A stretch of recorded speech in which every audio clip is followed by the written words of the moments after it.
Alabado sea el Señor. Alabado sea el Señor.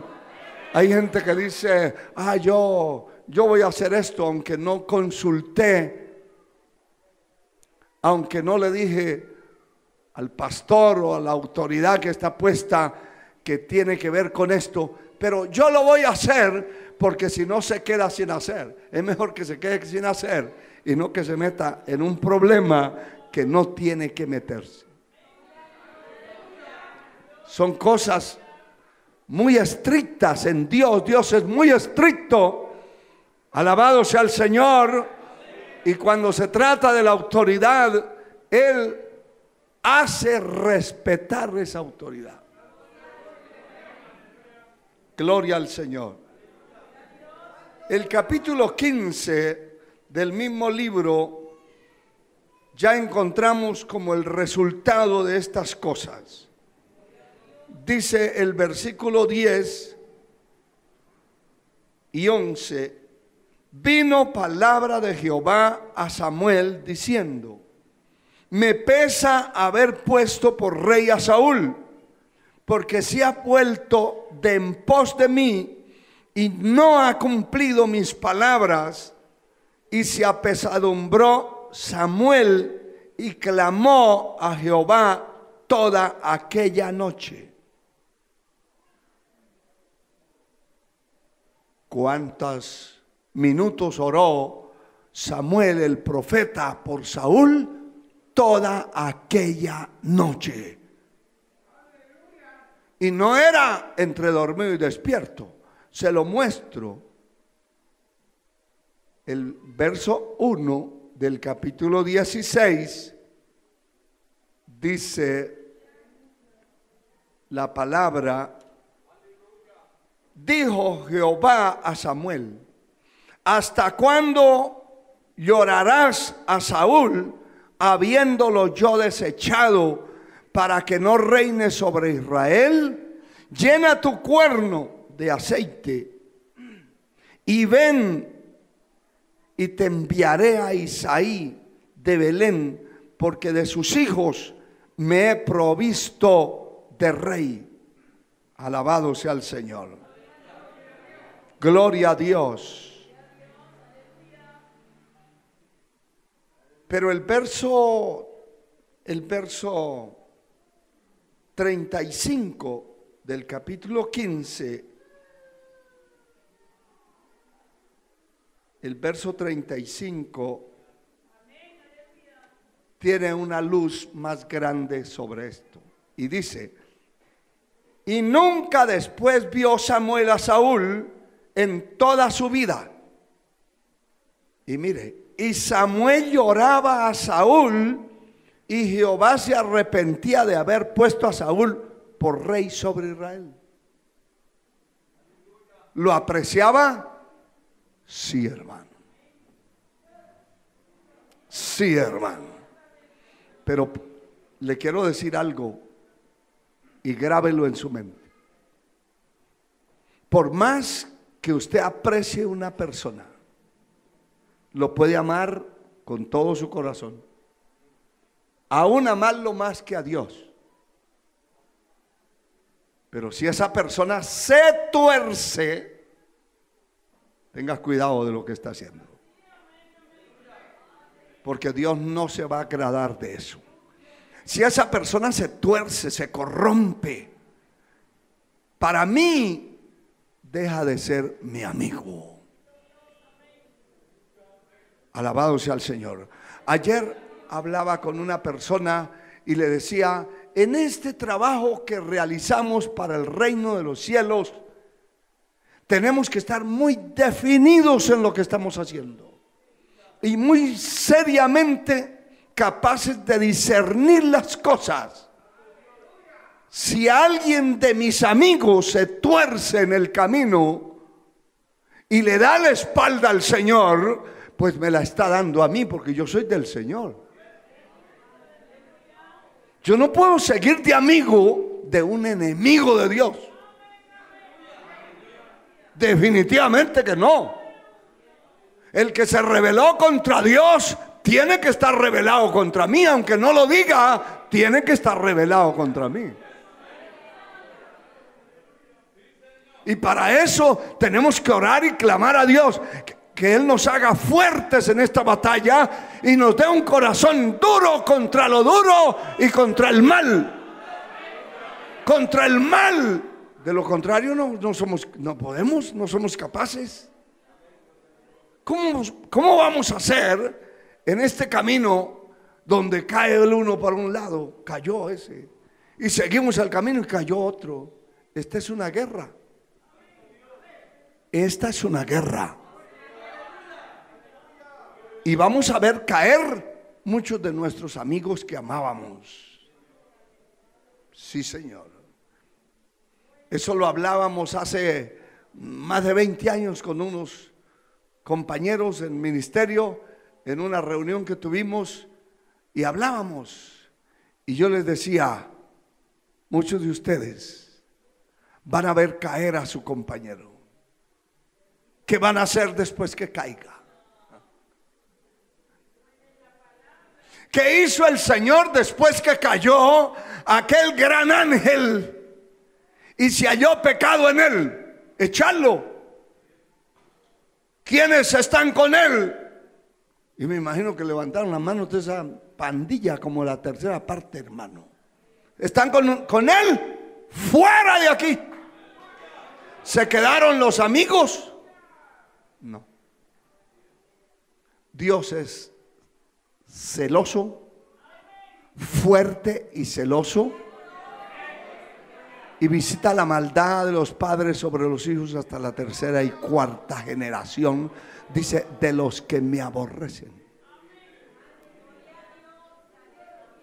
Es su amigo. Hay gente que alguien se revela en una iglesia, en una congregación o dentro del ministerio, alguien se revela y hace una división y lo que sea, y todavía quedan los residuos dentro del ministerio o dentro del templo, hablando con él por teléfono, con el enemigo, y hasta le cuentan todos los mensajes que se predican.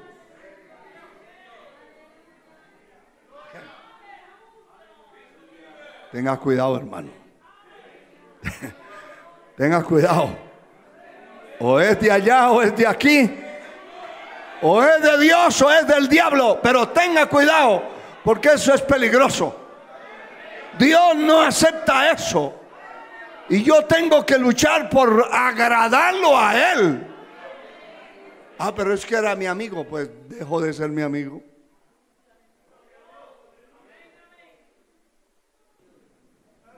El que se hace amigo del mundo, ¿qué pasa? Se constituye en enemigo de Dios. Si eso representa para mí el mundo, porque soy amigo de un enemigo de Dios, yo no puedo, yo en mi mente no concibo eso. En mi mente no concibo eso. Que el hermano Rigoberto tenga un enemigo que lo anda buscando para matarlo, y que el hermano Rigo sepa que yo soy amigo de su enemigo.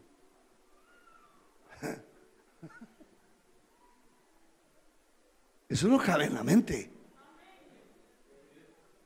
Todo el que se vuelva enemigo de esta iglesia será enemigo de todos. No que nosotros nosotros no tenemos derecho de tenerle rencor ni odio a nadie, porque si no dañamos nuestra vida. Lo que hacemos es una línea divisoria. Hasta aquí llegó. Siga su camino. ¿Le quiere servir al diablo? Váyase. Yo le voy a seguir sirviendo a Dios. Así mira Dios las cosas. ¿Qué es lo que le estoy leyendo? Y nunca después vio Samuel a Saúl, escuche, en toda su vida. Porque después que pecó, Saúl se le abalanzó a Samuel y le dijo: sube conmigo a adorar al templo y hónreme delante de los ancianos del pueblo. Y Samuel le dijo: no, porque usted ha desobedecido a Dios. Y entonces Saúl se le abalanzó y le rompió un pedazo del manto. Y Samuel se volvió y le dijo: así ha roto Dios tu reino. No puede haber amistad con un enemigo de Dios y con un enemigo de la obra de Dios.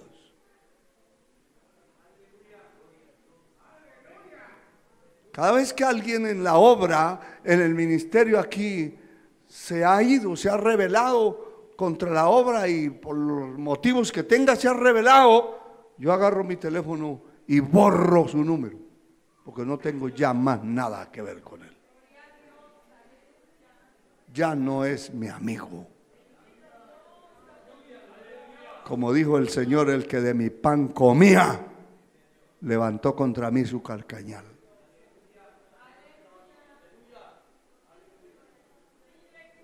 Así es.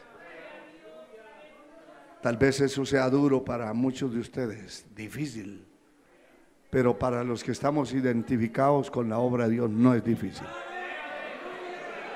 Un norte tenemos, y vamos a ver, hermano, entre más se acerque el día de levantar el Señor su iglesia, más vamos a ver gente cayendo en el camino, traicionando, volviéndose enemigos de todo el que vaya para el cielo. Tenemos que aprender a tener un corazón fuerte, porque nunca más Samuel, nunca más lo volvió a ver. Sin embargo, él no le tenía odio. Mire lo que dice la segunda parte del versículo: y lloraba a Saúl, y Jehová se arrepentía de haber puesto a Saúl por rey sobre Israel. Porque Saúl lo lloraba, Samuel lo lloraba por Saúl. Y Dios se desagradó que estuviera llorando por él.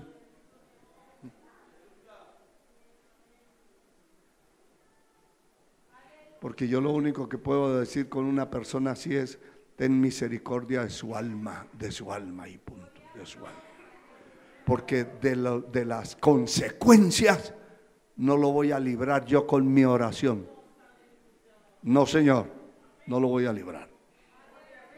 Entonces el versículo 1 del capítulo 16 dice: y dijo Jehová a Samuel: ¿hasta cuándo lloras a Saúl, habiéndolo yo desechado?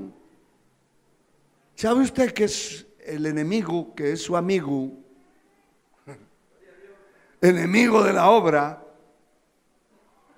Gente que habla mal, que critican, que vociferan, que agarran a uno y otro y le quitan la piel desde la cabeza para abajo, y que no hay ninguno bueno para ellos. Ese es su amigo. Dios está desagradado de usted. Definitivamente Dios está desagradado, porque el Señor dice: ¿y qué hace usted llorando por él si yo ya lo deseché? Como diciéndole: o está conmigo o está con él. ¿Se va a ir a llorar por él? Vaya, llore. Pero yo ya terminé mi trabajo con él. Cortado y punto. Lo que usted debe hacer es tener cuidado con su vida espiritual, con su salvación, con lo que Dios le ha dado, con las cosas que ha recibido de Dios. Tener un cuidado especial, cuidarse, cuidar su vida, cuidar su mente. Si Dios lo ha puesto en un privilegio, en honra dentro de su iglesia, honre también a Dios, honre a los que honran a Dios. Oiga, y asóciese, asociaos, dice la palabra, sea socio de los que de corazón limpio invocan a Dios, no de los corruptos.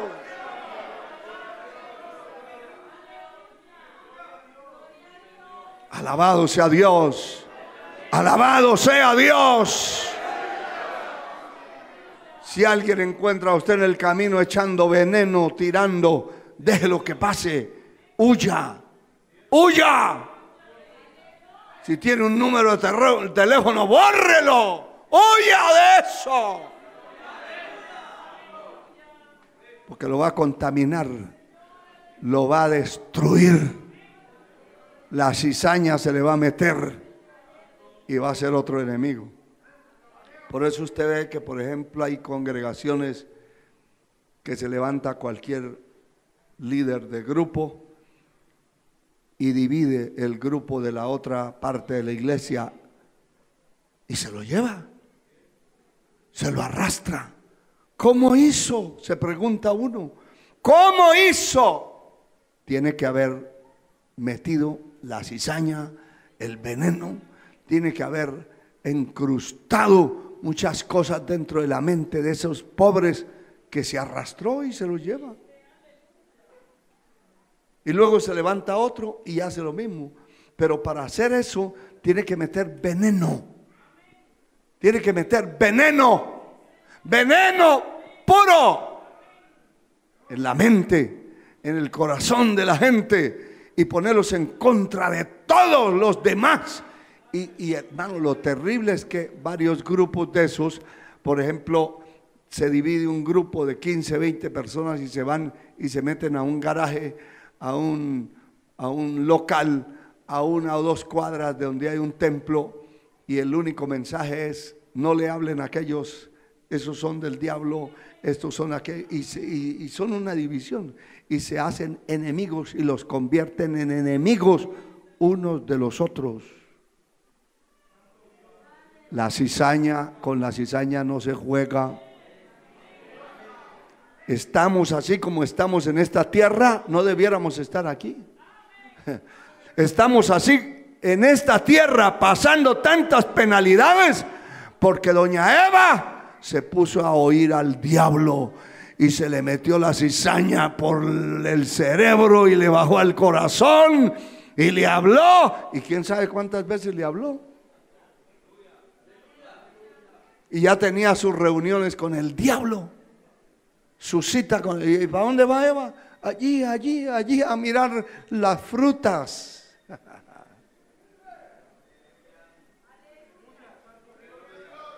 Pero un día cualquiera, esa cizaña llegó y se la trasladó a su marido y le dijo: mire, yo recibí una revelación que si comemos de ese fruto se nos van a abrir los ojos y vamos a ser como ¿qué? Como Dios. El mismo espíritu que le apareció el pecado allá en el cielo, se halló pecado en él. ¿Y qué fue lo que se halló? El deseo de hacer un trono al norte del cielo y ser como Dios. Eso es peligroso.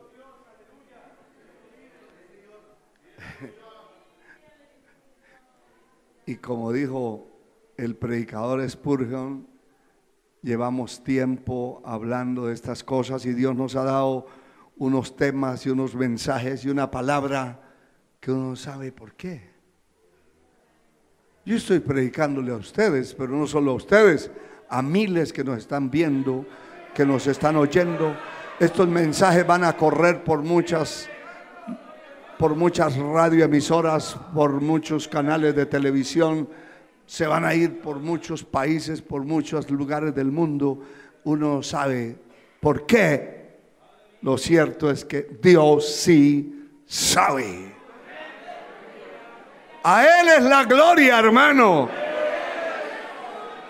Y no son cuestiones inventadas. Estamos viendo la palabra, cómo Dios es en estos casos. Prácticamente Dios reprendió a Samuel y le dijo: mire, lo que tiene que hacer es llenar el cuerno de aceite y váyase allá a Belén, a Isaí de Belén, y allá porque uno de sus hijos me he provisto de rey. Se acaba el llanto hoy, se acaba la lloradera por el que yo ya he desechado. Eso es peligroso. Bendito sea Dios. Este hombre hizo lo que Dios no lo mandó a hacer, pero también no hizo lo que Dios lo mandó a hacer. Porque uno es el pecado de no hacer lo que Dios dijo que hiciera, y otro es el pecado de hacer lo que Dios le dijo que no hiciera. Por eso es que en este hombre aparecen todas esas características. Él hizo lo que Dios no le dijo que hiciera, pero también hizo lo que Dios le dijo que no hiciera. Y cuando se hace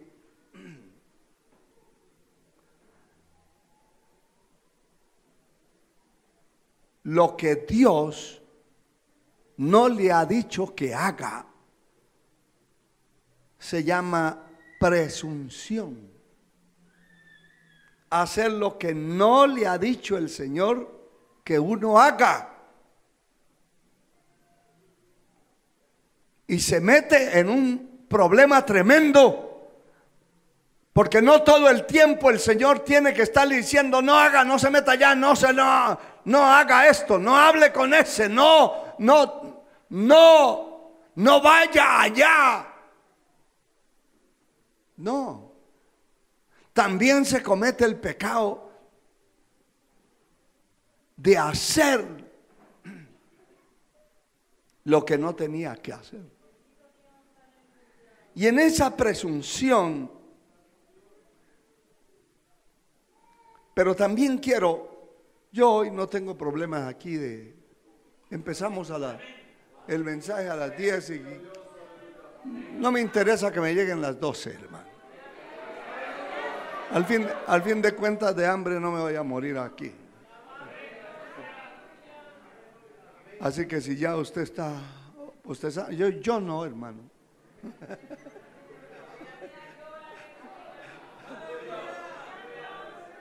A mí me criaron con buena incaparina, hermano, y leche de vaca pura. Pero oiga esto, porque no puedo pasar por alto. Hay un profeta que es denominado el profeta rebelde, que ya ustedes están en la mente pensando cuál es. A ver, ¿hay algún Jonás aquí? ¿Hay algún Jonás? Esa historia se la enseñan a los niños cuando están pequeños, en las escuelas dominicales, en los templos. Pero eso es grave, porque esa es rebeldía pura, pólvora pura. Libro de Jonás, el capítulo 1. Gloria a Dios.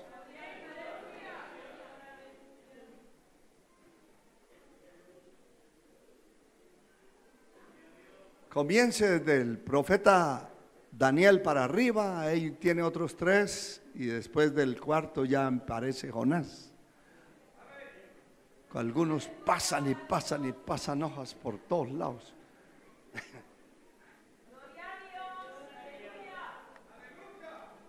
Gloria a Dios. Después de Amós está Abdías, y después de Abdías está Jonás. El capítulo 1 dice, del verso 1 al 3: vino palabra de Jehová a Jonás, hijo de Amitai, diciendo: levántate y ve a Nínive, y a aquella gran ciudad, y pregona contra ella, porque ha subido su maldad delante de mí. Y Jonás se levantó para huir de la presencia de Jehová. para huir de la voz, para huir de hacer lo que Dios le dijo que tenía que hacer.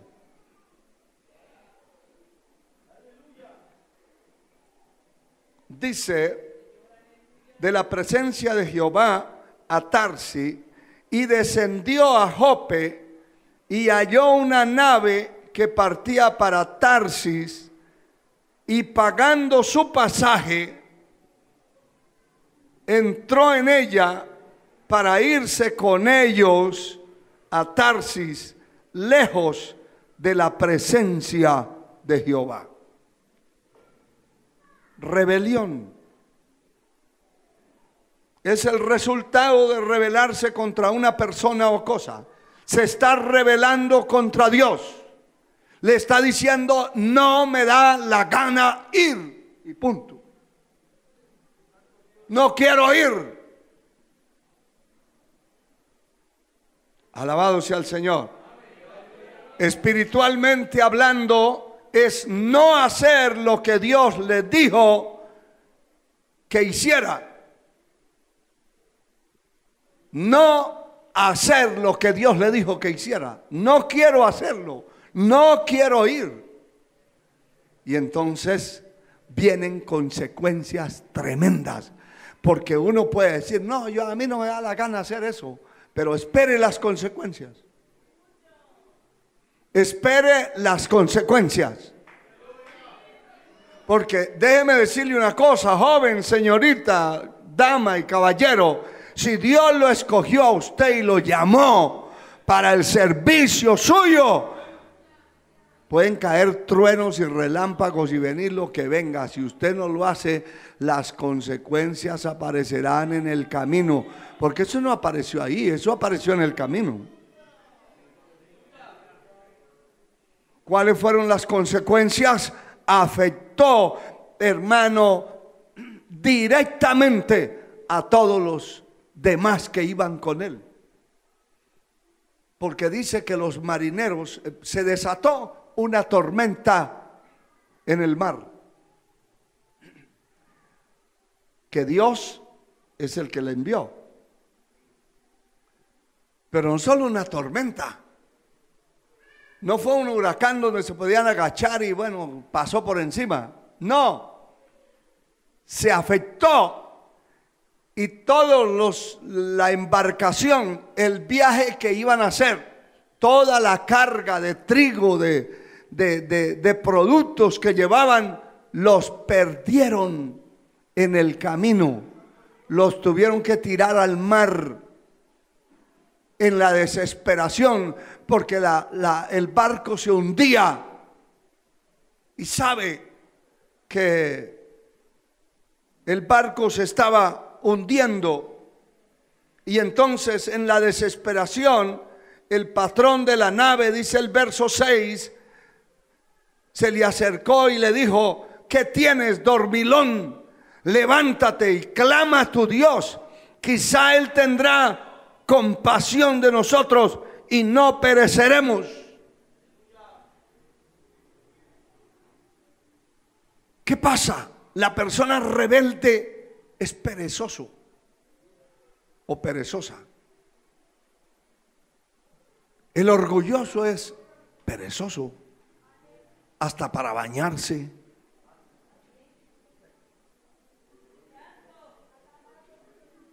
Para cortarse el cabello. Usted ve que la rebeldía se manifiesta en varias formas: en la barba o en el cabello.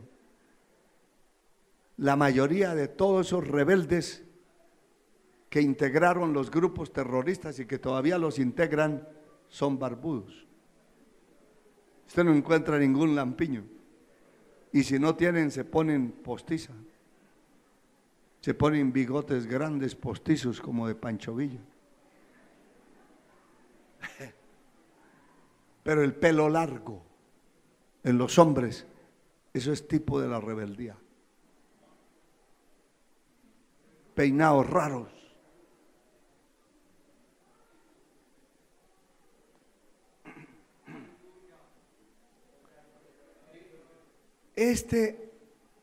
En su rebelión los marineros perdieron todo y en su rebelión se salió de donde estaban los pasajeros, porque también el rebelde es aislado, no es sociable y se asocia con los que le conviene.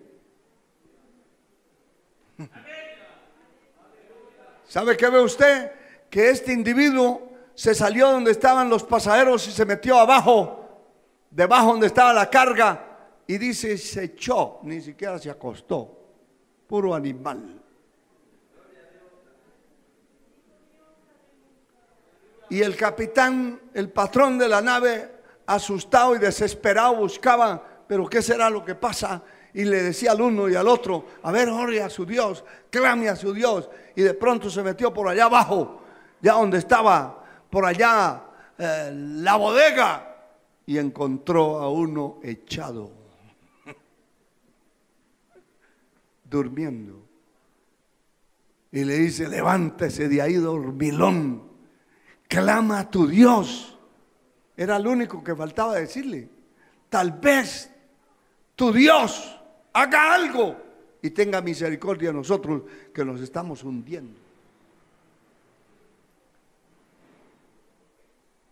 Aquí sigue diciendo la palabra, el relato, que el hombre confesó que por él era que estaba esa tormenta y esa tempestad. Por él había venido esa pérdida, que lo tiraran al mar. Rebelde, hermano. Que me trague un tiburón, un pez, pero no voy. Se da cuenta que nadie puede obligar a nadie. La muerte es la que lo obliga. Alabado sea el Señor. Y Dios preparó todas las cosas para darle una lección terrible. Pero mire, hermano, lo tremendo de esto es que hay gente que sabe lo que tiene que hacer, pero no lo hace. Y hace lo que no tiene que hacer. Lo que no tiene que hacer, eso sí lo hace, pero lo que tenía que hacer, no lo hace. Y oiga esto, de la presunción encontramos también muchos ejemplos, pero yo solo tengo unos poquitos, por lo menos unos dos quiero compartir con ustedes. En el segundo libro de las Crónicas, el capítulo 26, encontramos el primero de estos.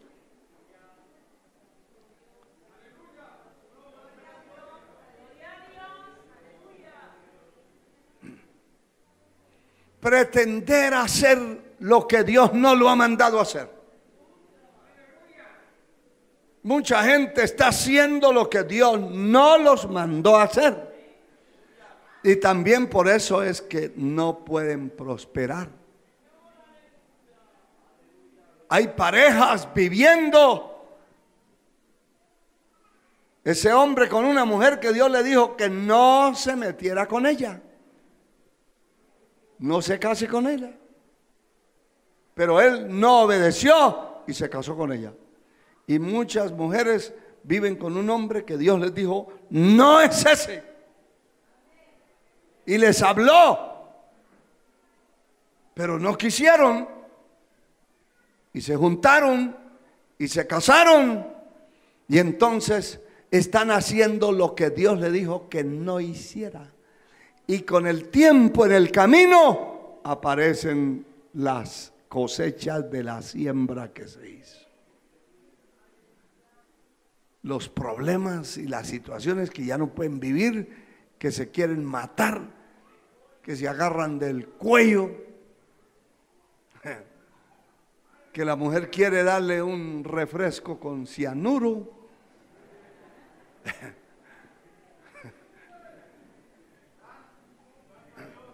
y que el hombre tiene debajo del colchón ya el cuchillo,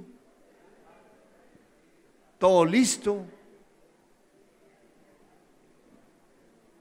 que el otro se va a tirar del tercer piso donde vive al suelo, va a caer reventado. ¿Por qué? Porque está viviendo con una persona que el Señor le dijo, no. Está haciendo lo que Dios le dijo, no haga. Esa presunción, esa rebeldía de querer hacer lo que Dios no nos ha dicho que hagamos. Uno en una ocasión me dijo, ay hermano, con ese ministerio de alabanza que usted tiene, usted debiera pasarse cantando por allá de campaña en campaña. El Señor te reprenda, le dije.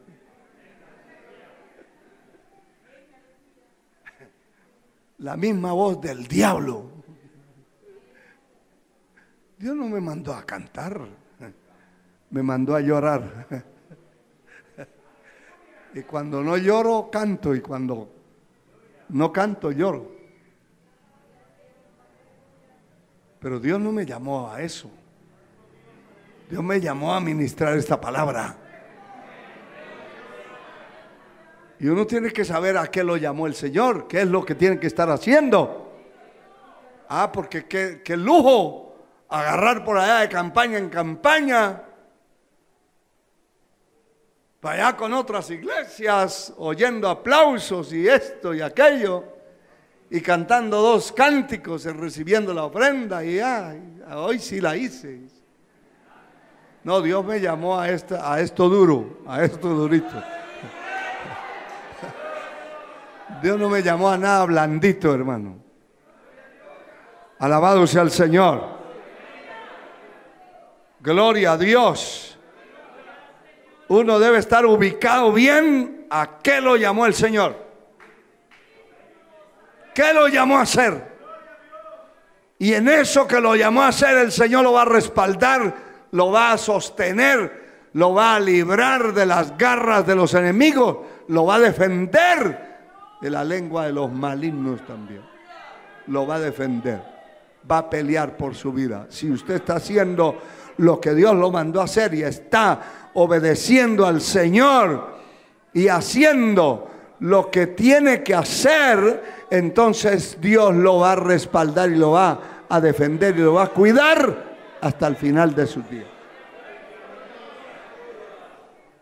El versículo 16 de este capítulo 2 de las Crónicas 26, 16 dice: mas cuando ya era grande, era fuerte, su corazón se enalteció para su ruina, porque se rebeló contra Jehová. Escuche esto: su Dios, entrando en el templo de Jehová para quemar incienso en el altar del incienso. ¿Está haciendo algo que Dios lo mandó a hacer? No, Dios no lo mandó a hacer eso. A él no le correspondía hacer eso. Y entró tras él el sacerdote Azarías y con él 80 sacerdotes de Jehová, varones valientes. ¿Y qué hicieron? Y se pusieron contra el rey Usías y le dijeron: no te corresponde a ti, oh Usías, el quemar incienso a Jehová, sino a los sacerdotes hijos de Aarón, que son consagrados para quemarlo. Sal del santuario, porque has prevaricado, y no te será para gloria delante de Jehová Dios.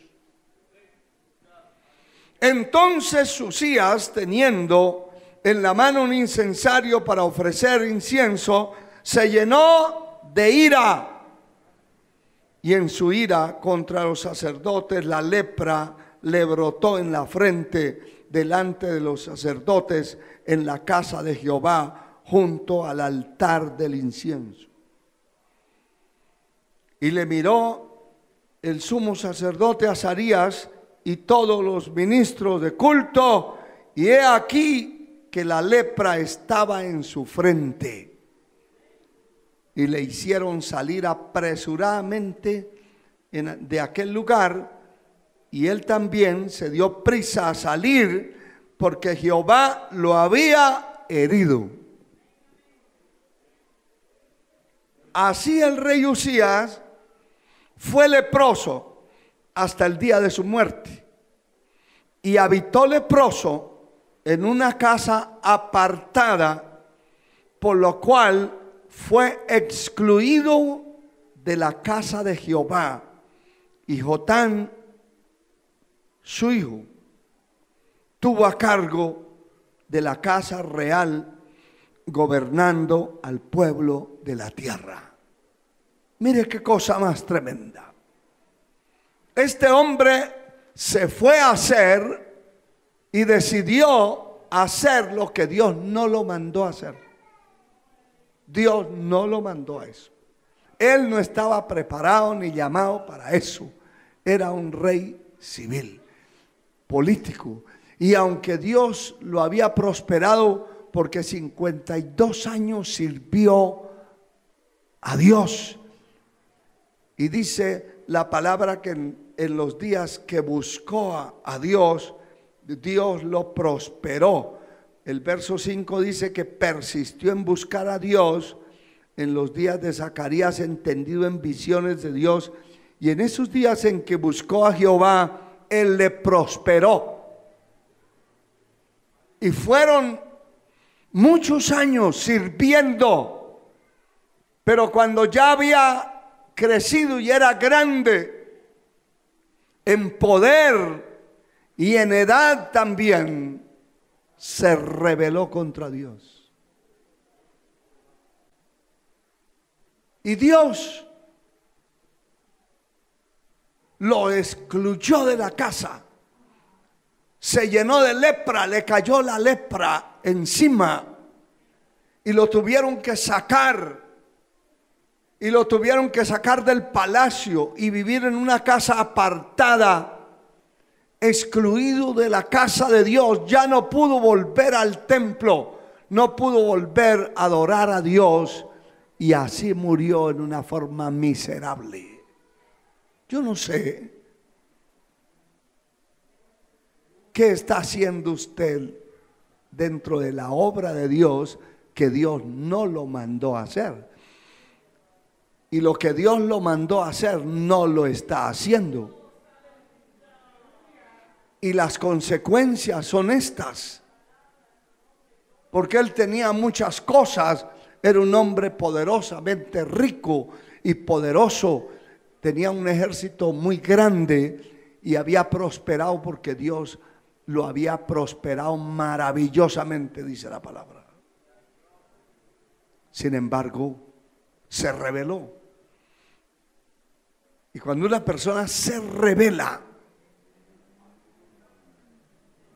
literalmente aquí, por la enfermedad de la lepra, tuvo que separarse en su totalidad de su familia.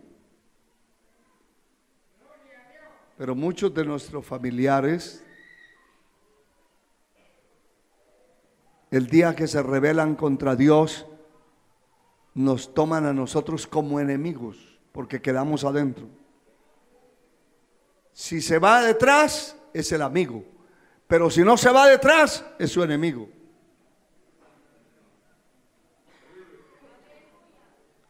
Y somos separados. Increíble, pero así es. Así es. Él, siendo el rey, teniendo tantas cosas, fue llevado a una casa por allá apartada, que se muera ese leproso por allá, y excluido de la casa de Dios después de tener tantas cosas en sus manos. Su familia separado totalmente.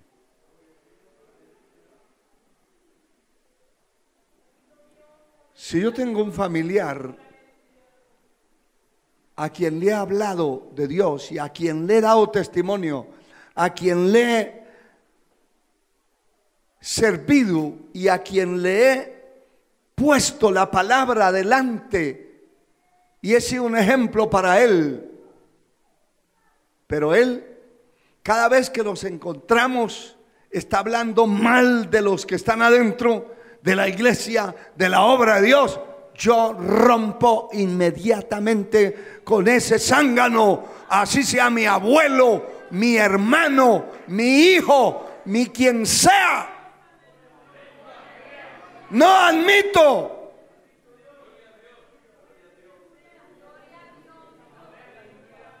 ser amigo de un enemigo de Dios y de su obra. No puedo. Yo no sé cuántos de ustedes pueden, pero yo no puedo. No puedo. El Señor dijo, el que no es conmigo, contra mí es. Y así es. Eso es duro, pero así es. Cada vez que se encuentra usted ese familiar, es hablándole basura, contaminándolo, y usted poniéndole el oído. No quiere servir a Dios. Hagamos un trazo, una línea. Si se muere usted primero, yo voy a ver si voy a la funeraria, al cementerio, pero eso no me obliga a mí. Así es.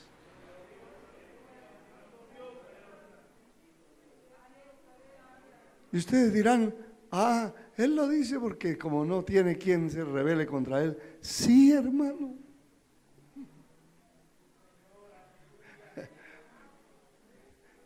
Tengo hermanas que hace más de 20 años ni les miro la cara. Ni sé si están vivas o muertas. ¿Por qué? Porque cada vez que les vamos a hablar del evangelio se rebelan y se levantan y blasfeman y maldicen. ¿Para qué quiero yo estar oyéndole la lengua envenenada a un instrumento del demonio? Son mis hermanas. ¿Qué puedo hacer? Orar por sus almas, pero tenemos una línea trazada. Ni ellos pasan para acá, ni nosotros pasamos para allá. Como le dijo el Señor en la parábola al perdido.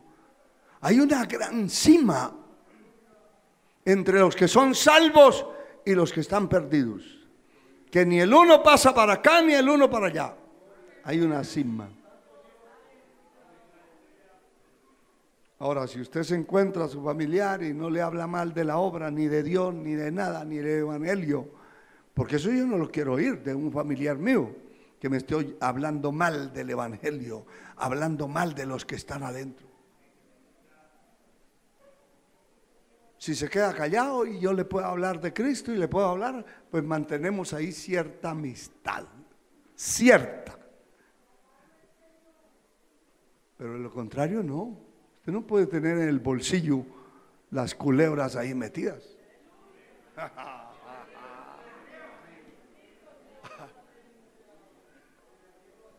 Los veo como asustados a ustedes. Ríase mejor.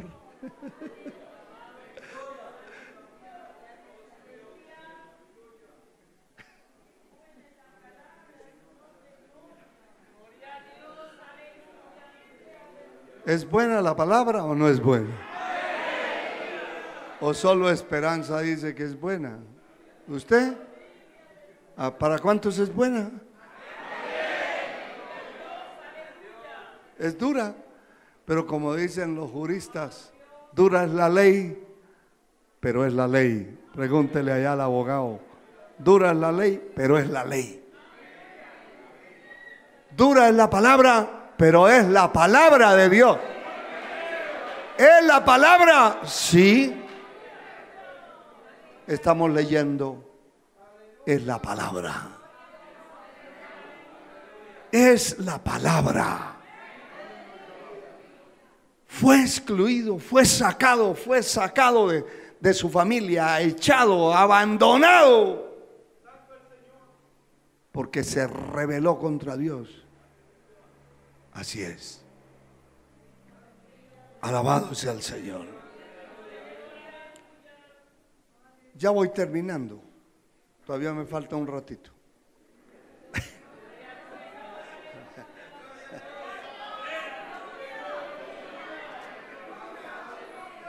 Como es que hoy solo hay un solo mensaje, hermano.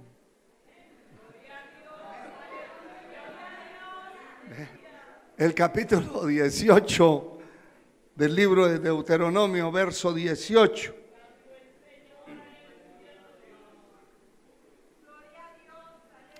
Mira, hermano,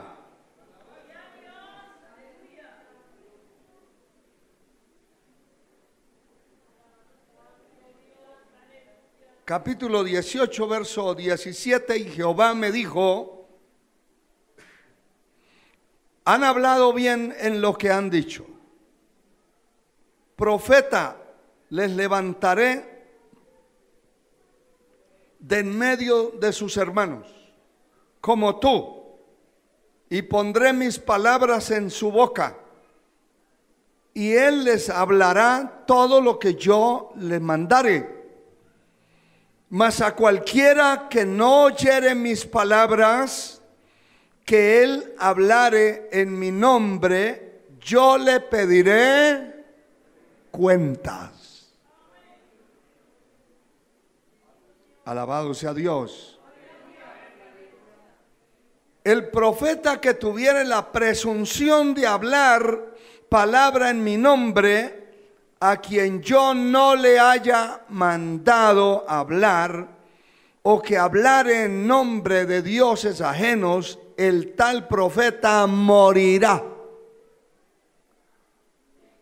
Si hay gente que se pone a hablar lo que Dios no le dijo que hablará. Se ponen a decir: es que Dios me dijo, Dios me acaba de decir. Dicen algunos profetas de esos que hay ahora: Dios me acaba de decir, y oía audiblemente la voz, que usted me tiene que dar un tanto de ofrenda. Dios no les ha dicho nada. Como dijo un profeta de esos falsos que abundan por montones, y que ahora hay iglesias que dicen: y ahora el profeta con nosotros con la lectura de la palabra. Hasta para leer la palabra ya tiene que ser profeta.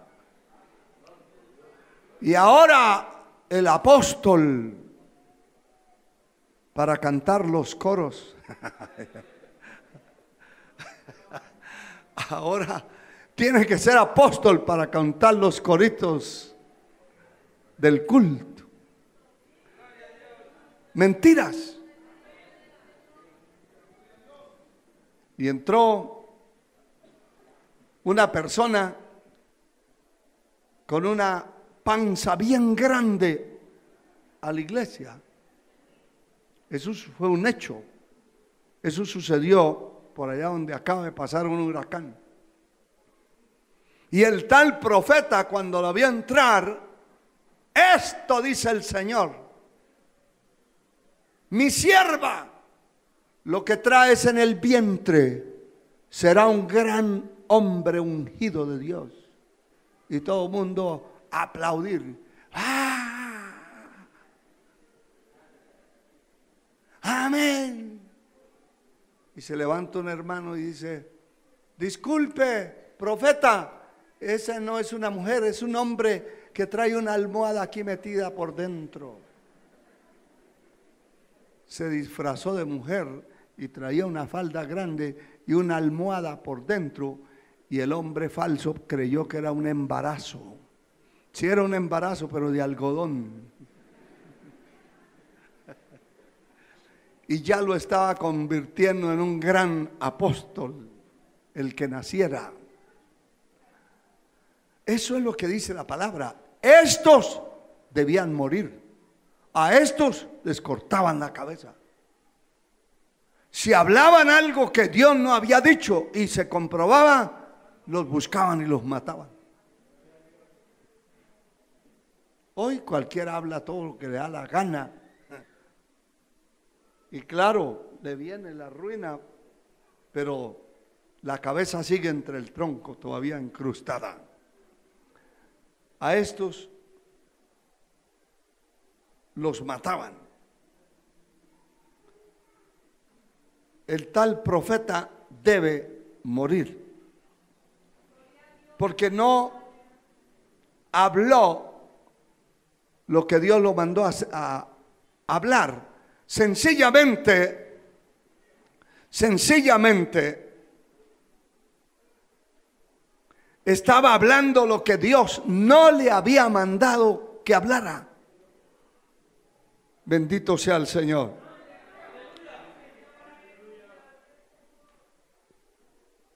Lo que Dios no le había mandado que hablara. Y hay un caso en el libro de Levítico, el capítulo 10, que es muy importante que lo tengamos y lo traigamos a este estudio. 10 de Levítico. Glorificado sea Dios. Mire, hermano, el hacer las cosas que Dios no nos ha mandado hacer trae consecuencias lamentables. Y el no hacer lo que Dios nos mandó hacer, pues se traduce como rebeldía y trae consecuencias también. Por tanto, hay que hacer lo que Dios me mandó hacer. Y debo cuidarme de no hacer lo que Dios no me ha dicho que haga. El capítulo 10 de Levítico, verso 1, dice: Nadab y Abiud, oiga esto, hijos de Aarón. Aarón era el ministro de culto del pueblo. Escuche esto.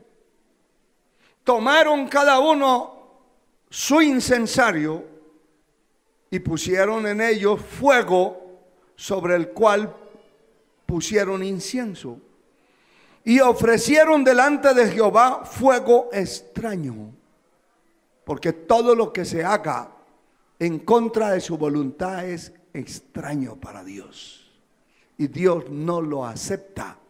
Pusieron fuego extraño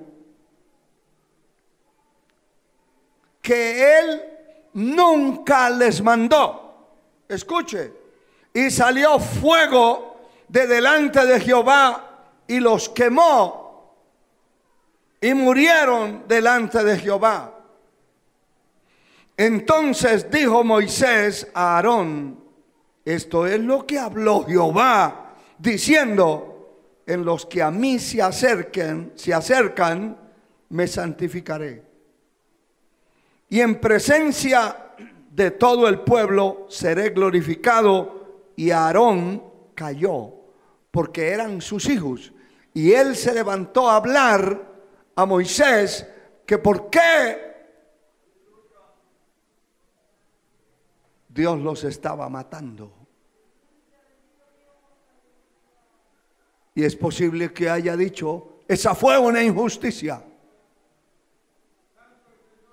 Pero no era una injusticia, era un atropello contra su palabra, contra lo establecido por Dios en su palabra. Los que se acercaban a Dios, Dios se santificaba en ellos. Es decir, que ellos tenían que estar autorizados y santificados. Si no estaban santificados, eran muertos en el altar.